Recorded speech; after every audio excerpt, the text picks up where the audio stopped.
बिस्मिल्लाहिर्रहमानिर्रहीम, अस्सलाम वालेकुम। मैं हूं शाहिद सकलैन और आप देख रहे हैं मेरा यूट्यूब चैनल। आज 20 नवंबर है, इतवार का दिन है और आज की इस वीडियो में एक अफसोसनाक वाक़ये के हवाले से आपको बताना है। आप लोग इस खबर को तो सुन चुके होंगे, लेकिन उसके हवाले से कुछ डेवलपमेंट्स हैं, कुछ मज़ीद चीज़ें सामने आई हैं। पुलिस जिसका हम काम जो है वो लोगों की मदद करना है, लोगों का जो शिकायत है उनको दूर करना है। अगर किसी को कोई मसला हो तो उसके हवाले से पुलिस ने काम करना है। लेकिन अनफॉर्चुनेटली अगर मैं बात करूं मजमूई तौर पर पुलिस की, तो वो कोई उसका किरदार कोई इतना बेहतर हमारे मुल्क में नहीं है। लेकिन अगर आप सिंध पुलिस की बात करें तो उसका तो अल्लाह ही हाफ़िज़ है, क्योंकि मैं बहुत सारे ऐसे केसेस पे आजकल बात कर रहा हूँ जिसमें सिंध पुलिस की जो कारकर्दगी है वो ना होने के बराबर है। क्योंकि सिंध पुलिस जो है हमेशा जब भी इस तरह का कोई अफसोसनाक वाक़या पेश आता है, उसमें जब बाद में पता चलता है तो वही होता है कि जी सिंध पुलिस ने इस वाक़ये पे पहले कोई तवज्जो ही नहीं दी।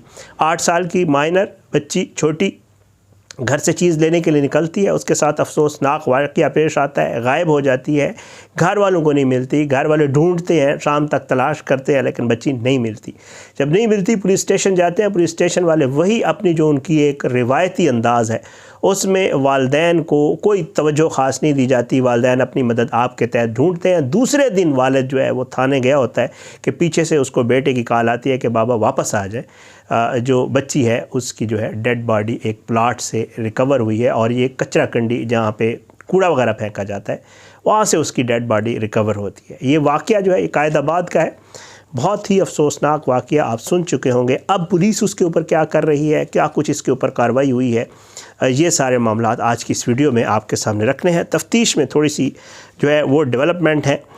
एक तो अल्लाह अल्लाह करके जो है वो अपने उसके ऊपर जो अपनी लापरवाही है, जो अपनी कोताही है, जो अपनी गलती है उसके ऊपर पर्दा डालने के लिए या उसको रिकवर करने के लिए या उसको कवर करने के लिए या उसको समझ लें कि थोड़ा सा बेहतरी की तरफ जाने के लिए शायद पुलिस ने एक तो अब अल्लाह अल्लाह करके जो है वो FIR काट ली है। और FIR कैसे काटी है वो आपको बताता हूँ।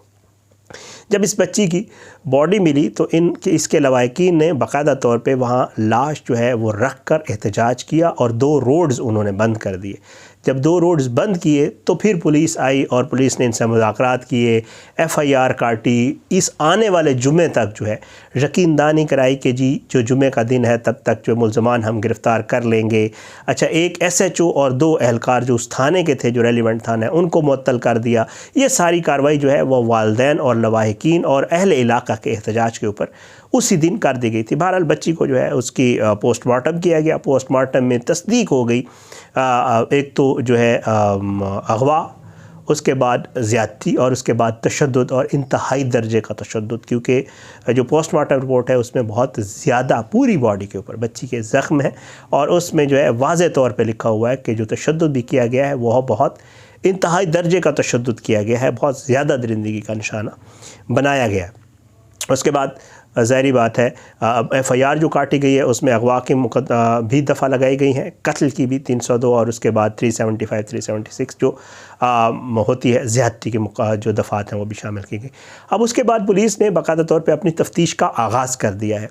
पुलिस ने सबसे पहले जियो फेंसिंग की है। जियो फेंसिंग से भी कुछ चीज़ें, CCTV फुटेज जो है उसका बड़ा अहम किरदार पुलिस ये कह रही है। SP जो मलीर हैं, SSP मलीर इरफान बहादुर, उनके मुताबिक जो है वो कहते हैं कि हम CCTV फुटेज चेक कर रहे हैं, आसपास के कुछ CCTV कैमराज से हमें कुछ क्लूज़ मिले हैं, लेकिन हम अभी तक डिस्क्लोज़ नहीं कर सकते क्योंकि तफ्तीश जो है वो अभी चल रही है। एक तो इसके लिए एक इन्वेस्टिगेशन टीम भी बना दी गई है जिसमें 5 के करीब जो है वो अफसरान जो है वो इसमें शामिल है और ये तहकीकाती टीम है जो सारी चीज़ों का जायज़ा ले रही है। अच्छा, उसके बाद पुलिस का ये कहना है कि जी हम जो है इसकी CCTV फुटेज के अलावा जियो फेंसिंग करके उन्होंने सबसे पहले जो उस एरिया के आसपास के तकरीबन 10 के करीब जो है अफराद बताए जा रहे हैं जिनको उन्होंने हिरासत में लिया और हिरासत में लेने के बाद उनके DNA टेस्ट करवाए हैं।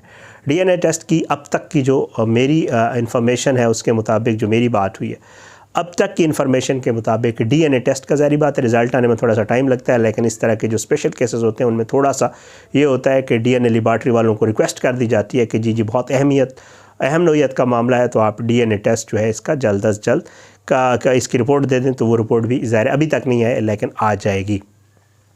अब उसके बाद जो है 10 अफराद की लवाहिकीन जो हैं उनके बयानात भी रिकॉर्ड कर लिए गए हैं और पुलिस कहती है कि इंशाअल्लाह जो है इस मामले को हम जल्द अज जल्द मंतकी अंजाम तक पहुँचाएँगे। 6 बहनों में तीसरे नंबर पर थी बच्ची का नाम भी मेरे पास है, डिस्क्लोज़ नहीं कर सकता। और वालिद जो है वो ज़ाहिरी बात है फ़रोख्त का काम करते थे। जो तफ्तीशी टीम है, जो एक कमेटी बनाई गई है और तफ्तीशी टीम उन्होंने जाए वक़ूआ का दौरा भी किया है, वहाँ से जो है उन्होंने शवाहिद इकट्ठे किए और जो शवाहिद लेबॉर्ट्री को भिजवा दिए गए हैं। ये सारा कुछ था जो इस केस को लेकर जो है वो अब तक की जो डेवलपमेंट्स थी जो अब तक हुई हैं। इस डेवलपमेंट्स का आपके साथ शेयर करने का मकसद जो है वो यही है कि क्योंकि हमारे यहाँ एक छोटा सा मसला है, वो ये है कि एक ख़बर चलती है हमारे कन्वेंशनल मीडिया के ऊपर, लोग उस ख़बर को देखते हैं। ज़ाहिर बात है इस तरह की जो ख़बरें होती हैं ये बहुत ज़्यादा हसास नोयत की ख़बरें होती हैं और इन ख़बरों के साथ लोगों के इमोशंस जुड़े होते हैं। हमारे यहाँ मीडिया में ये होता है कि जी ये ख़बर चलती है, उस ख़बर के बाद कोई पता नहीं होता कि उस ख़बर की डेवलपमेंट जो उसके बाद उसके फॉलो अप्स होते हैं वो क्या हो रहे हैं। लोग जानना चाहते हैं लेकिन अनफॉर्चुनेटली मीडिया इस चीज़ को कवर करने से कासिर होता है, क्योंकि हमारे यहाँ एक दौड़ है, उसमें यह है कि एक ख़बर को छोड़ कर दूसरी, फिर उसके बाद तीसरी, और इसी तरह हर रोज़ एक दौड़ होती है ख़बरों की। और बहुत अहम चीज़ें, बहुत अहम नौइयत के वो इश्यूज़ जिनकी हमारी सोसाइटी में बात करने की बहुत ज़्यादा ज़रूरत है, उनके ऊपर कोई बात नहीं करता, और करता भी है तो बहुत थोड़े वक्त के लिए और फिर उसके बाद आगे चला जाता है मामला और किसी को पता ही नहीं होता। लेकिन इसमें एक चीज़ जिसकी मैंने वीडियो के शुरू में बात की है, इस वीडियो करने का मकसद भी यही है कि खुदा न खास्ता इस तरह के वाक़यात हो रहे हैं और इसमें बहुत ज़्यादा एहतियात की वालिदैन को तो ज़रूरत है, ज़ाहिरी बात है, क्योंकि छोटे बच्चे, कोई आइडिया नहीं होता, घर से जब बाहर निकलते हैं वालिदैन ये समझते हैं, जैसे इस बच्ची के हवाले से बताया गया कि ये चीज़ लेने के लिए, जैसे साथ कोई शॉप थी जो घर के करीब दुकान थी, उससे कोई चीज़ लेने के लिए गई और उसके बाद वापस नहीं आई। जब वापस नहीं आई तो घर वालों को ये हुआ कि पता नहीं बच्ची कहाँ चली गई है। तो इस तरह के वाक़यात तो हो रहे हैं, लेकिन इसमें और 2-3 ऐसी चीज़ें हैं जिसके ऊपर बहुत ज़्यादा ज़रूरत है काम करने की। एक तो वालिदैन को बहुत ज़्यादा एहतियात, बहुत ज़्यादा ख्याल, और स्पेशली आजकल तो मैं कहूँगा कि ना सिर्फ बच्चियों बल्कि बच्चों के हवाले से भी, क्योंकि हम सुनते हैं, आप भी सुनते होंगे, हम मीडिया से हैं, हमें रोज़ इस तरह की ख़बरें कई आती हैं कि खुदा न खास्ता, मतलब इस चीज़ में कोई तफरीक नहीं है, इस तरह के वाक़यात रोज़ हो रहे हैं। एक तो ये है। दूसरा जो है वो अवेयरनेस अपने बच्चों में, अवेयरनेस उनको बताना कि कहाँ आपने जाना है, कहाँ नहीं जाना, गुड टच बैड टच के हवाले से ये अवेयरनेस पैदा करना भी हमारे लिए बहुत ज़्यादा ज़रूरी है। अपने बच्चों से बात करने के हवाले से उनसे बात करें, उनसे पूछें, टाइम दें उनको, ये सारी चीज़ें। और साथ साथ अल्लाह रहम करे, जो हमारी पुलिस का हाल है वो हमें भी पता है, आपको भी पता है, और जिस तरह की कारकर्दगी इनकी इस तरह के केसेस में रहती है, क्योंकि हम कुछ ऐसे केसेस मैं ख़ुद कवर कर रहा हूँ। एक कराची का ही केस है मखफी हज़ारा वाला, उसके ऊपर मैं बात कर रहा हूँ, उस केस को बड़ा थारोली कवर कर रहे हैं। उस केस में भी पहले दिन से वो बड़ा मतलब है एक अफसोसनाक वाक़या, एक केस जो हाईलाइट हुआ, बाकी तो ये केसेस रोज़ होते हैं आपको पता है, लेकिन उसमें जो पुलिस का किरदार है या जिस तरह पुलिस ने पहले दिन से उस केस को ख़राब करके पुलिस आगे चला रही है और आज तक उस केस को ख़राब कर रही है, उसमें एक तरफ तो वो मुलज़िम है जिसने ये सारा गलत काम किया, लेकिन दूसरी तरफ वो पुलिस है जिसने इस केस को मज़ीद ख़राब करने में किरदार अदा किया। तो ये वो चीज़ें हैं जो डेली बेसिस के ऊपर हो रही हैं। ज़रूरत हमें खुद है, हम लोगों को ज़रूरत है, हम लोगों को इस चीज़ को देखना है कि इस तरह के जो केसेस हैं उनके ऊपर एक तो तवज्जो देनी है, एक तो इनके हवाले से बात करनी है, हाईलाइट करना है, जो पकड़े जाएँ उनको हाईलाइट करना है, कोशिश करनी है उनको सज़ा मिले, पुलिस की जो प्रोसिक्यूशन है, पुलिस की जो इन्वेस्टिगेशन है, केस तैयार करना है, चालान तैयार करना है, वो इस तरह का तैयार होना चाहिए कि कम से कम कोई 1-2 को अगर सज़ा मिलेगी तो इस तरह आने वाले दिनों में इस तरह के केसेस नहीं होंगे। बहुत ही हैरान कुन, बहुत ही अफसोसनाक और बहुत ही दिल को दुखाने वाला वाक़या था। वालिदैन के हवाले से भी ज़ाहिरी बात है, कुछ लोगों की वालिदैन से भी बात हुई है, उनका तो ज़ाहिर है जितना भी वो तो इस ज़ाहिरी बात है, बहुत दुख की बात है।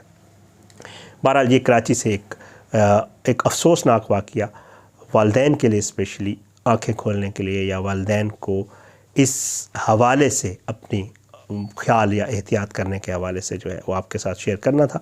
आज की इस वीडियो से इतना ही। आने वाली किस वीडियो तक के लिए इजाज़त दे, अपनी दुआओं में याद रखा करें। अल्लाह पाकिस्तान का हमें नासिर, उसके खिलाफ साजिशें करने वालों को नस्तानाबूद करे, ज़ालिमों को इबरत का निशान बनाए, मज़लूमों को इंसाफ मिले। अपनी दुआओं में याद रखें। पाकिस्तान जिंदाबाद। अल्लाह हाफ़िज़।